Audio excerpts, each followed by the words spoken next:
ಪುಕ್ಸಟ್ಟೆ ದುಡ್ಡಲ್ಲಿ ನಾವು ಮನೆ ಕಟ್ಟಿದ್ದೀವಂತೆ. ಪುಕ್ಸಟ್ಟೆ ದುಡ್ಡು ಕೊಡೋದಾದರೆ ಪಕ್ಕದಲ್ಲಿ ಇರೋಂಥ ಶೀಟಿನ ಮನೇಲಿ ನಾವು 12 ವರ್ಷ ಇಲ್ಲಿವರೆಗೆ ಕಾಯಬೇಕಾಗಿತ್ತು ಫ್ರೆಂಡ್ಸ್. ಏನು ಹೇಳೋದು ಇಂಥ ಮೂರ್ಖತನದ ಕಮೆಂಟ್ಗಳಿಗೆ ಮತ್ತು ತಿಳುವಳಿಕೆಗೆ. Hi friends, welcome back to Sushma ಕುಟುಂಬ ಯೂಟ್ಯೂಬ್ ಚಾನಲ್. ಎಲ್ಲರೂ ಹೇಗಿದ್ದೀರಾ? ಎಲ್ಲರೂ ಚೆನ್ನಾಗಿದ್ದೀರಾ ಅಂತ ಭಾವಿಸ್ತಾ ಇವತ್ತಿನ ಬ್ಲಾಗ್ ಅಂದರೆ ಇದು ಸಂಡೇ ಬ್ಲಾಗ್ ಆಗಿದೆ. ಇವತ್ತು ಲೇಟಾಗಿ ಅಪ್ಲೋಡ್ ಮಾಡ್ತಾ ಇದ್ದೀನಿ. ಸಂಡೇ ಆಗಿರೋದ್ರಿಂದ ಮತ್ತು ಮಕ್ಕಳಿಗೆಲ್ಲ ರಜೆ ಇರೋದ್ರಿಂದ ಆಂಟಿ ಮತ್ತು ನನ್ನ ತಂಗಿ ಮತ್ತು ಮಕ್ಕಳು ಎಲ್ಲ ಬಂದಿದ್ದರು. ಮತ್ತು ಊರಿಂದ ಮಮ್ಮಿ ಡ್ಯಾಡಿ ಎಲ್ಲ ಬಂದಿದ್ದರು. ಹಾಗಾಗಿ ಇದೊಂದು ಪುಟ್ಟ ಬ್ಲಾಗ್ ಮಾಡ್ತಾಯಿದ್ದೀನಿ. ಮತ್ತು ಈ ಬ್ಲಾಗ್ ಮಾಡೋಕ್ಕೆ ಕಾರಣ ಏನು ಅಂದರೆ, ನನಗೆ ವಿಡಿಯೋದಲ್ಲಿ ಬಂದು ಪುಕ್ಸಟ್ಟೆ ದುಡ್ಡಲ್ಲಿ ನೀನು ಮನೆ ಕಟ್ಟಿದೀಯಾ, ಯಾರ್ಯಾರ್ದೋ ದುಡ್ಡಲ್ಲಿ ಅಂತ ಕಾಮೆಂಟ್ ಮಾಡ್ತಿದ್ದಾರೆ. ಅದಕ್ಕೆಲ್ಲ ಆನ್ಸರ್ ಈ ವಿಡಿಯೋದಲ್ಲೇ ಇದೆ. ಎಲ್ಲೂ ಸ್ಕಿಪ್ ಮಾಡಿದೆ, ಕೊನೆವರೆಗೂ ನೋಡಿ. ಈ ರೀತಿ ಕಾಮೆಂಟ್ ಬಗ್ಗೆ ನಿಮ್ಮ ಅನಿಸಿಕೆ ಅಭಿಪ್ರಾಯಗಳನ್ನು ಕಾಮೆಂಟ್ ಬಾಕ್ಸಲ್ಲಿ ತಿಳಿಸೋದನ್ನು ಮಾತ್ರ ಮರಿಬೇಡಿ ಫ್ರೆಂಡ್ಸ್. ಬನ್ನಿ ವಿಡಿಯೋನ ಸ್ಟಾರ್ಟ್ ಮಾಡೋಣ.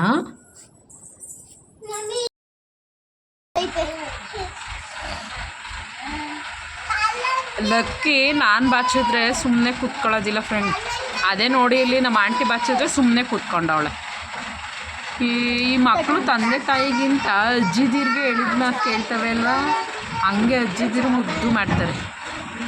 ಇಲ್ಲಿ ಬಂದರು ನೋಡಿ, ಇಲ್ಲಿ ನಮ್ಮ ಮಮ್ಮಿಯವರು ಸೆಕೆ ಅಂದ್ಬಿಟ್ಟು ಆಚೆಲ್ಲಿ ಮಲ್ಕೊಳಕ್ಕೆ ಇಲ್ಲಿ ಚಾಪೆ ಬೇರೆ ಹಾಸ್ಕೊಂಡವ್ರೆ. ಮುಖ ನೋಡಿ ಫ್ರೆಂಡ್ಸ್, ಇವಳು ಮುಖವ ಹೆಂಗೆ ಮಾಡ್ಕೊತಾಳೆ ಮುಖವ ಅಂತ. ಓ ಮುಚ್ಕೊಂಡೆ ಬಿಟ್ಲು. ಎಲ್ಲವ ದುಯ್ಯಮ್ಮ ಎಲ್ಲ ಏನು ಇಟ್ಕೊಂಡಿದ್ವಿ, ತೋರ್ಸು. ಓ ಇದು ಕೊಡವ, ನಂಗೆ ಕೊಡವ ಕೊಟ್ಟೆ ಬಿಡ್ತು ಫ್ರೆಂಡ್ಸ್, ಕೊಟ್ಟೆ ಬಿಡ್ತು. ಅಯ್ಯೋ ಹಾರೈತಂತ ಇಷ್ಟೊತ್ತು ಕೊಡ್ತಿರ್ಲಿಲ್ಲ. ಮಲ್ಕೊಳಕ್ಕೆ ಬಂದಿದ್ದಾರಂತೆ, ನಾನು ಬಂದು ಕೂತ್ಕೊಂಡ್ಬಿಟ್ಟೆ. ಹಂಗಾರೆ ಎಷ್ಟು ನಿದ್ದೆ ಮಾಡಿದ್ರಿ ಮಮ್ಮಿ? ಎಷ್ಟು ನಿದ್ದೆ ಮಾಡೋದು? 2 ದಿನಕ್ಕೆ ಆಗಷ್ಟು ನಿದ್ದೆ ಮಾಡಿದ್ರ ನೋಡ. 10 ಕಿಲೋಮೀಟ್ರ್ ಬಂದವ್ರೆ, ಅದಕ್ಕೆ ಎಲಿಕಬಿಟ್ಟೆ ಅಂದ್ಬಿಟ್ಟು ನೋಡಿಲ್ಲ. ಮನಿಕತ್ತ ಅಯ್ಯೋ. ಪುಕ್ಸಟ್ಟೆ ಮನೆ ಕಟ್ಟವಳೆ, ಪುಕ್ಸಟ್ಟೆ ಅವರು ದುಡ್ಡು ಕೊಟ್ರೆ ಪುಕ್ಸಟ್ಟೆ ಅವರು ಎಲ್ರಿಗೂ ಮನೆ ಕಟ್ತಾರೆ ಅನ್ನೋದು ಕಮೆಂಟು ಫ್ರೆಂಡ್ಸ್. ಇದಕ್ಕೆ ನೋಡಿ ನಮ್ಮ ಮಮ್ಮಿನೇ ಉತ್ತರ ಕೊಡ್ತಾರೆ. ಅವರ ಉತ್ತರಕ್ಕೆ ಮತ್ತು ಈ ಕಾಮೆಂಟ್ಗೆ ನೀವೇನಂತೀರಿ ಅನ್ನೋದನ್ನು ಕಾಮೆಂಟ್ ಬಾಕ್ಸಲ್ಲಿ ಕಮೆಂಟ್ ಮಾಡಿ. ಈ ಥರ ಕಾಮೆಂಟ್ಗಳು ಪುಕ್ಸಟ್ಟೆ ಬರ್ತಾನೇ ಇವೆ. ಇದಕ್ಕೆ ನಮ್ಮ ಮಮ್ಮಿ ಏನು ಹೇಳ್ತಾರೆ ಅಂತ ನೀವೇ ಕೇಳ್ಕೊಂಡು ಬನ್ನಿ ಒಮ್ಮೆ. ಮಮ್ಮಿ ಹಂಗೆಲ್ಲ ಕಾಮೆಂಟ್ ಹಾಕೋರಲ್ಲ, ಏನು ಹೇಳ್ತೀರಿ ಮಮ್ಮಿ? ಈಗ ಅವರು ಪುಕ್ಸಟ್ಟೆ ಕೊಡೋಂತ ಈಸ್ಕೊಂಡು ಹಂಗೆ ಕಟ್ಲೋಡು ಮನೆಯ ಬೇಡ ಅಂತ ಯಾರು ಹೇಳಿದವರು. ಪುಕ್ಸಟ್ಟೆ ಕಟ್ಟೋದಾಗಿರೋ 12 ವರ್ಷದಿಂದ ಕಟ್ಟಬೇಕಾಗಿತ್ತ. ಮದುವೆ ನೆಟ್ಟಿ ಕಟ್ಕೋಬೋದಾಯ್ತು ಪುಕ್ಸಟ್ಟೆ ದುಡ್ಡು ಬಂದಿದ್ರೆ. ಆ ತಕ್ಷಣನೇ ಮಾಡ್ಕೊಡಿವ್ರಿ ಅಲ್ವಾ ನೀವು? ಆ ತಕ್ಷಣನೇ ಕಟ್ಕೋಬೋದಾಗಿತ್ತು. 12 ವರ್ಷ ಗಂಟೆ ಯಾಕೆ? ನೀವು ಮನೆ ಕಟ್ಟಕ್ಕೆ ಎಷ್ಟು ಕೊಟ್ಟಿದ್ದೀರಿ ಮಮ್ಮಿ? ಒಬ್ರು ಕೊಟ್ಟಿದ್ರಲ್ಲ ಮನೆ ಕಟ್ಟಾಯ್ತದ ಬದ್ರಿಗೆ. ಅದೇ ಮೂಳೆ ಮುರುಗ್ ಕಟ್ಟಿರೋ ಹೊತ್ತಿಗೆ ಕಣವ ದುಡ್ಡು ಮಾಡಿರೋ ಹೊತ್ತಿಗೆ ಮನೆ ಕಟ್ಟಕ್ಕಾಗಿರೋದು. ಅಪ್ಪ ಅಮ್ಮ ದುಡ್ಡು ಕೊಟ್ಟು ಸೈಡ್ ತಕೊಟ್ರೆ ಮನೆ ಕಟ್ಟಿಸ್ಕೊಟ್ರೆ ಅದರಲ್ಲಿ ಇರ್ತಾರೆ ಅಂತ ಮೆಸೇಜ್ ಹಾಕ್ತವ್ರೆ. ನಾವೇನು ಸಂಪಾದನೆ ಮಾಡಿ ಕಟ್ಟಿಲ್ವಂತೆ, ನೀವೇ ಕೊಟ್ಟಿರೋದಂತೆ. ಸಂಪಾದನೆ ಮಾಡಿ ಅದ್ರಲ್ಲಿ ನಾವು ಕಟ್ಟಿದೀವಂತೆ. ಇಲ್ಲ, ನನ್ನ ಗಂಡ ಅಲ್ಲಿ ಕುಡ್ಕೊಂಡು ತಿನ್ಕೊಂಡು ಒಳ್ಳಾಡ್ಕೊಂಡು ಬತ್ತಾ ಇರೋವತ್ತಿಗೆ ನಮ್ಮ ಅಪ್ಪ ಅವ್ವ ಎಲ್ಲನೂ ಮಾಡಿ ನಮಗೆ ಇಲ್ಲಿ ಇರಿಸಿರೋದಂತೆ. ಇನ್ನು ಬೇರೆ ನಾವು ನನ್ನ ಗಂಡ ಏನು ಮಾಡಿಲ್ವಂತೆ, ನಾವೇನು ಸಂಪಾದನೆ ಮಾಡಿಲ್ವಂತೆ. ಅದಕ್ಕೆ 12 ವರ್ಷದಿಂದ ನಾವು ನಿಮ್ಮ ತಾವು ಇಸ್ಕೊಂಡು ಕಟ್ಟೋದಾದ್ರೆ 12 ವರ್ಷ ತನಕ ಕಟ್ತಾನೆ ಇರಬೇಕಾಗಿತ್ತ ನಾವು. ಹಿಂಗೆಲ್ಲ ಕಾಮೆಂಟ್ ಹಾಕ್ತವ್ರಿ. ಏನು ಹೇಳ್ತೀರಾ ಮಮ್ಮಿ ನೀವು? ಕಟ್ಟಿರೋ ಹೊತ್ತಿಗೆ ಪುಕ್ಸಟ್ಟೆ ಅವರು ಕೊಟ್ಟರೆ ಪುಕ್ಸಟ್ಟೆ ಇಸ್ಕೊಂಡು ಕಟ್ಟಕ್ಕೆ ಹೇಳು. ಪುಕ್ಸಟ್ಟೆ ಮಗಳಾಗಿರೋ ಹೊತ್ತಿಗೆ ಕೊಟ್ಟು ಕಟ್ಸೀನಿ. ಅವರು ತಾಕತ್ತಿದ್ರೆ ಅವ್ರು ಅವ್ವ ಮುಂತಾವೆ ಇಸ್ಕೊಂಡು ತಗೊಂಡು ಕಟ್ಟಿಸ್ತೀನಿ. ಅವ್ರ ಅಪ್ಪ ಅಮ್ಮಂತವೇ ಪುಕ್ಸಟ್ಟೆ ಇಸ್ಕೊಂಡು ಈಗೇನು ಅವ್ರ ಅಪ್ಪ ಅಮ್ಮಂತವೇ ಇಸ್ಕೊಂಡು ಕಟ್ಲಳು ಬೇಡ ಅಂತ ಯಾರು ಹೇಳಿದರು. ಪುಕ್ಸಟ್ಟೆ ಕೊಟ್ಟ ಮೇಲೆ ತಾಕತ್ತಿದ್ರೆ ಅವ್ರ ಅಪ್ಪ ಅಮ್ಮಂತವೇ ಇಸ್ಕೊಂಡು ನಮ್ಗೆ ತಾಕತ್ತಿರೋವಂಥ ಕೊಟ್ಬಿಟ್ಟು ಪುಕ್ಸಟ್ಟೆ ಇಸ್ಕೊಂಡು ಕಟ್ಟವಳೆ.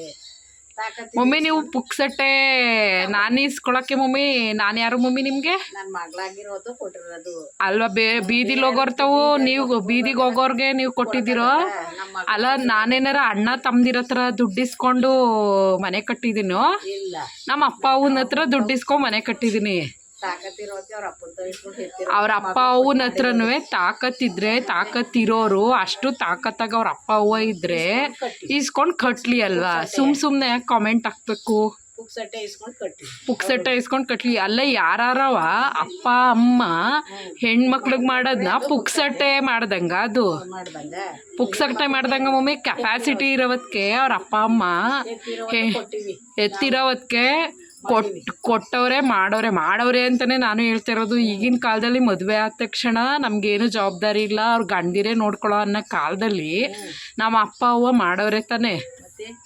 ಇಲ್ಲ ನನ್ನ ಗಂಡ ಏನಾರ ಆಸ್ತಿನ ಮಾರ್ಕೊಂಡು ಊರು ಸುತ್ತ ಕುಡ್ಕೊಂಡು ಇಸ್ಬಿಟ್ಟು ಆಡ್ಕೊಂಡು ಬಂದು ನಾವೇನು ಸಂಪಾದನೆ ಮಾಡಿ ಕಟ್ಟಿಲ್ವಲ್ಲ.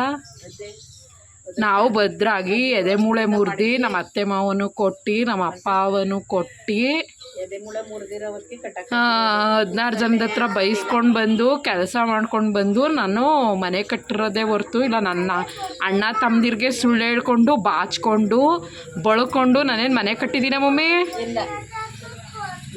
ಹಿಂಗೆಲ್ಲ ಯಾಕೆ ಮಮ್ಮಿ ಕಮೆಂಟ್ ಹಾಕಬೇಕು? ತಾಕತ್ತಿರೋರು ಪುಕ್ಸಟ್ಟೆನೇ ಅಲ್ಲಿ ಬೀದಿಲಿ ಬಿದ್ದಿದ್ದೆ ಅಲ್ಲಿ. ನಾನು ಹೆಂಗೆ ನಮ್ಮ ಅಪ್ಪ ಅಮ್ಮನ ಹತ್ರ ಹಂಗೆ ಅವರು ತಾಕತ್ತಿದ್ರೆ ಅವ್ರ ಅಪ್ಪ ಅವನ ಹತ್ರ ಇಸ್ಕೊಂಡು ಕಟ್ಟಬೇಕು ಅಲ್ಲ ಮಮ್ಮಿ? ಸುಮ್ಮನೆ ಯಾಕೆ ಕಮೆಂಟ್ ಹಾಕ್ಬೇಕು?